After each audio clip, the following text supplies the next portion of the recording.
Welcome to our YouTube channel engineers world. I am Mohan sir. आज हम लोग thermodynamics के इम्पोर्टेंट पार्ट्स कार्नोट साइकिल को देखेंगे। कार्नोट साइकिल के बाद हम लोग auto cycle, diesel cycle, Stirling cycle, Brayton cycle, जितनी साइकिल है सभी को देखेंगे और कैसे साइकिल के बीच में हम लोग रिलेशंस के साथ उसके प्रोसेस को ट्रिक के साथ याद करेंगे, वो भी मैं लास्ट में बताऊंगा। तो आप हमारे टॉपिक से जुड़े रहिए। अभी तक मैं student of material engineering, drawing और थर्मोडायनेमिक्स को लेकर के चल रहा हूँ, आगे अदर सब्जेक्ट को लेकर के चलूँगा। तो आज हम लोग कार्नोट साइकिल को देखें। कार्नोट साइकिल जैसे आप स्टूडेंट्स जानते हैं कि कार्नोट साइकिल हमारा 4 रिवर्सेबल प्रोसेसेज होती है। इंडिविजुअल प्रोसेस के चलते इसको हम लोग रिवर्सेबल साइकिल भी बोलते हैं। और ये कार्नोट हमारा सबसे पहले एक फ्रेंच इंजीनियर थे जिसका नाम निकोलस सार्डी कार्नर था। उन्होंने इस इंजन को डिवाइस किया था।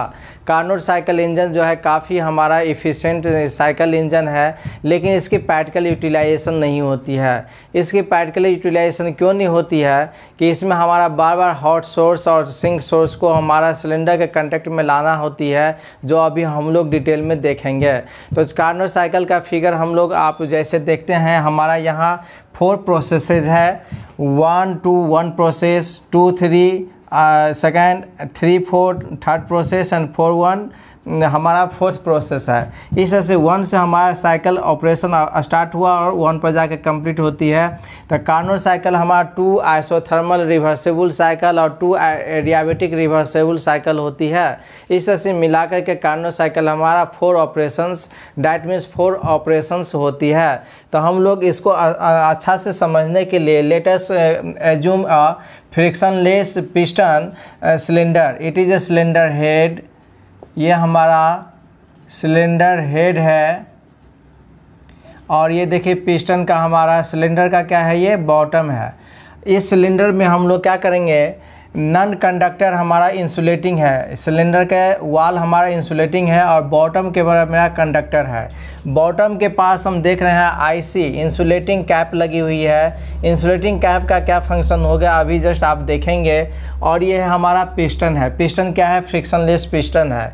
और ये पिस्टन में हमारा यहाँ पर कोई भी वर्किंग सबस्टांस लिए हुए हैं। क्या लिए हुए हैं, WS stand for working substance. Working substance में स्टूडेंट्स आप एयर या कोई भी फ्लूइड ले सकते हैं। यहाँ हम लोग देखें ऑपरेशंस कैसे होती है। यही पिस्टन के मूवमेंट से हमारा ये पिस्टन कहाँ से कहाँ यहाँ से मूव करेगा, यहाँ तक स्ट्रोक बनाएगी, तो इससे स्ट्रोक डिस्टेंस कवर करेगा। तो ये हमारा ऑपरेशंस जो ही फ्लूइड, वर्किंग फ्लूइड हमारा हीट एब्जर्व करेगा और पिस्टन की मूवमेंट होगी, तो हमारा यहाँ प्रोसेस ऑपरेशंस स्टार्ट होगी। तो 1 2 प्रोसेस को हम लोग आइसोथर्मल एक्सपेंशन प्रोसेस बोलते हैं। आइसोथर्मल एक्सपेंशन प्रोसेस होती है क्योंकि पिस्टन में अगर हमारा वर्किंग सब्सटेंस जब हीट को एब्जर्व करेगा तो वो क्या करेगा, वर्क डन के लिए मूव करेगी। तो जैसे कैसे हीट एब्जर्व करते हैं, तो देखिए हमारा स्टूडेंट्स यहाँ इंसुलेटिंग कैप, यहाँ हमारा सिलेंडर का बॉटम क्या है, कंडक्टिंग है। ये इंसुलेटिंग कैप को हम हटाएंगे और हॉट बॉडी को कांटेक्ट में लाएंगे। तो ये हॉट बॉडी को जो ही हम कांटेक्ट में लाएंगे तो ये अमाउंट ऑफ हीट रिजर्व करेगा। ये हॉट बॉडी हमारा क्या है, T1 सोर्स है, हायर टेम्परेचर सोर्स है। और CB क्या है, कोल्ड बॉडी है। डैट मीन्स हमारा T2 टेम्परेचर है। इसको हम लोग सिंक टेम्परेचर भी बोलते हैं। तो यहाँ जब हम हॉट बॉडी को कांटेक्ट में लाएंगे तो हमारा क्या है, सिलेंडर हमारा हीट एब्जॉर्ब करेगा। हीट एब्जॉर्ब करेगा तो सिलेंडर के अंदर में जो हमारा वर्किंग सब्सटेंस है, डैट मीन्स एयर या कोई भी फ्लूइड है, वो हमारा एक्सपैंड करेगी। एक्सपैंड करेगा तो हमारा पिस्टन की मूवमेंट 1 से 2 होगी। ये प्रोसेस हमारा आइसोथर्मल एक्सपेंशन प्रोसेस है, जो हमारा PV डायग्राम में देख रहे हैं और TS डायग्राम में भी, टेम्परेचर एंट्रोपी डायग्राम में भी दिया गया है। यहाँ टेम्परेचर जो हमारा हीट, यहाँ देखिए प्रेशर हमारा 0.1 पर है वर्किंग सब्सटेंस का। यहाँ 1 से हमारा यहाँ 1 पॉइंट का वॉल्यूम क्या है, V1 है। जब हमारा हीट एब्जॉर्ब करेगा, एक्सपेंशन होगी, तो वॉल्यूम V2 इंक्रीज करके वॉल्यूम हमारा क्या हो रहा है, V2 हो रहा है। तो इस तरह से यहाँ क्या है, कांस्टेंट टेम्परेचर है। यह हमारा T1 और T2 दोनों पॉइंट पर टेम्परेचर कांस्टेंट है।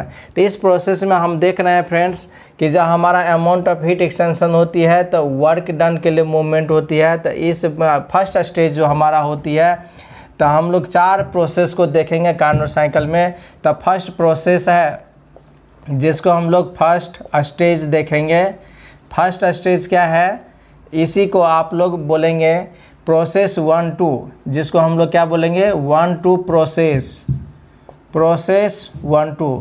इस प्रोसेस में हमारा अमाउंट ऑफ हीट एब्जॉर्ब करती है, तो वर्क डन जो हो जाएगी, यानी कि Q12 इक्वल टू हो जाएगी friends P1 V1 ln means हुआ लॉग बेस E, और यहाँ V2 अपॉन V1 हो जाएगी। देखिए V2 अपॉन V1 ये हमारा वॉल्यूम V1 है और वॉल्यूम V2 है, तो इस तरह से एक्सपेंशन होती है, इसीलिए हमारा V2 अपॉन V1 है। और इसी को लिखेंगे P1 V1 ln R इसलिए बोलेंगे जहाँ R हमारा क्या है, एक्सपेंशन प्रोसेस है, एक्सपेंशन रेशियो है। क्या बोलेंगे हम, R फॉर एक्सपेंशन रेशियो, जो हमारा रेशियो होती है V2 अपॉन V1, जो आपका यहाँ एक्सप्रेशन में है, तो V2 अपॉन V1 को हम R भी लिखेंगे, और ये P1 V1 ln RT हुआ। देखिए P1 V1 को हम लोग इक्वेशंस, गैस इक्वेशंस में देखें MRT1 भी लिखते हैं, तो MRT ln R लिखेंगे। तो ये हमारा इक्वेशंस 1 हो गया, जो QS हो गया। QS मतलब क्या होगा, अमाउंट ऑफ हीट सप्लाइड, इसी को हम लोग QS भी बोलेंगे।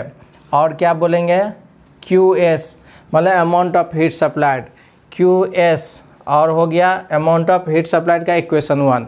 अब चले हम लोग प्रोसेस सेकंड के लिए। प्रोसेस सेकंड के लिए क्या होगी, जब हम यहाँ हॉट बॉडी को कंटेक्ट में लाए थे, अब क्या करेंगे, हॉट बॉडी को रिमूव कर देंगे और इंसुलेटिंग कैप को कंटेक्ट में लाएंगे प्रोसेस 2 में।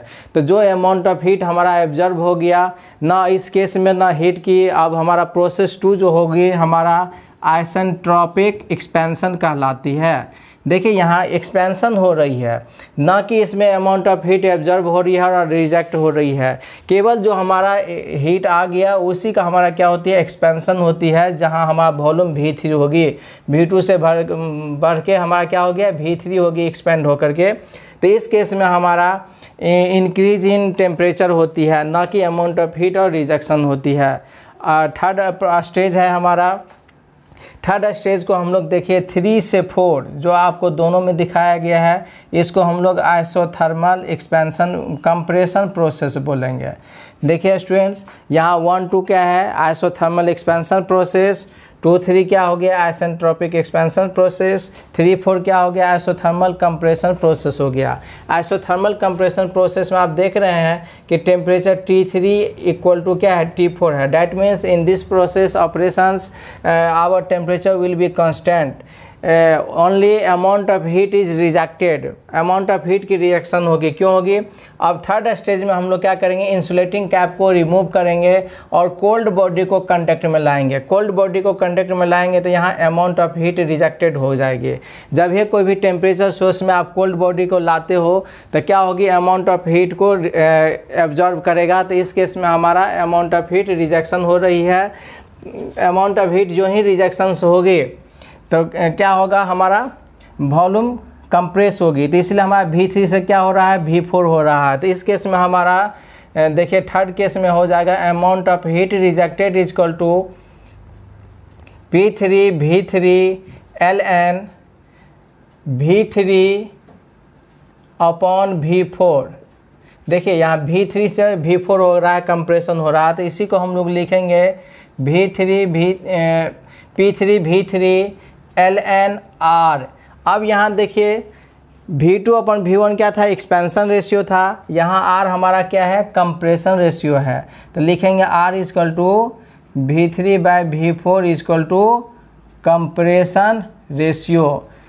अब इसी को हम लोग कंप्रेशन रेशियो, अब यहाँ हमारे जैसे इसमें देखे थे P1 V1 is equal to MRT1 रखे, उसे से P3 V3 इजकल टू हम लोग रखेंगे MRT3 ln R।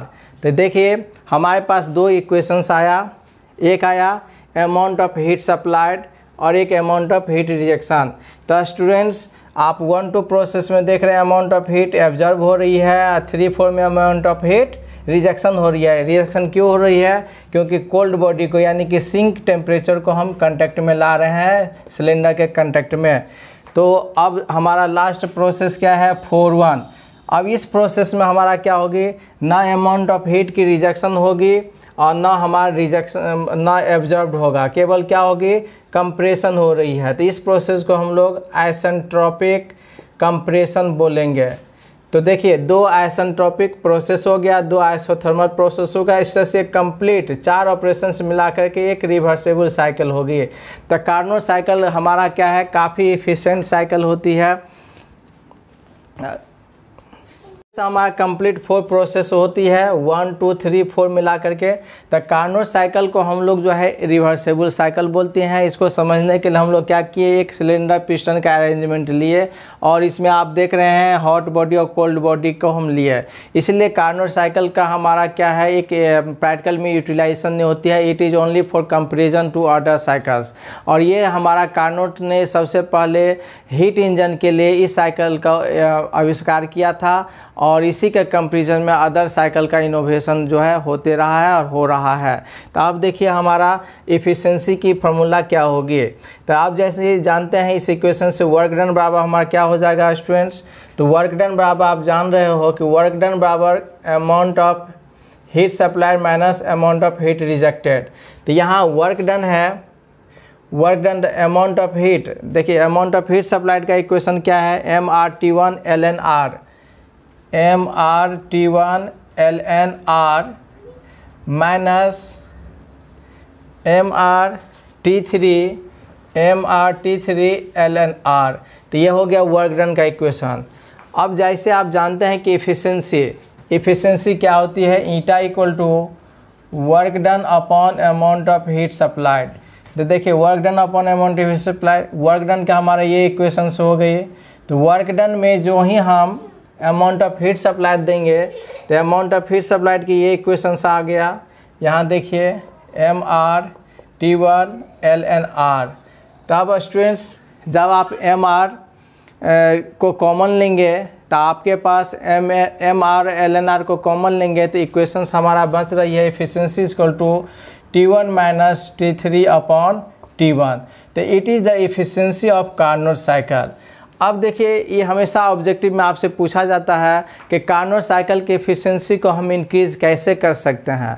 तो कार्नोट साइकिल की एफिशिएंसी हम इंक्रीज़ करेंगे कब, 2 कंडीशंस होती है, जब या तो हायर टेम्परेचर को हम काफ़ी इंक्रीज़ कर दें और T3 लोअर टेम्परेचर को सिंक टेम्परेचर को डिक्रीज़ कर दें तो एफिशिएंसी हमारा क्या होगी, काफ़ी हाई हो जाएगी। तो कार्नोट साइकिल हम इस तरह से देखें, कार्नोट साइकिल का आविष्कार कौन किया था, निकोलस आर डी कार्नोट ने। इन्होंने एक फ्रेंच इंजीनियर है जो हीट इंजन के लिए किए थे। और ये कार्नोट साइकिल काफ़ी एफिशिएंट साइकिल होती है, लेकिन एफिशिएंट साइकिल रहते हुए भी इसको हम लोग प्रैक्टिकल यूज में नहीं लाते हैं क्योंकि there is no any provisions which can carry the hot body and cold body at a time simultaneously. So it is the reason due to it is not utilized in the real cases. Thank you. Have a nice day.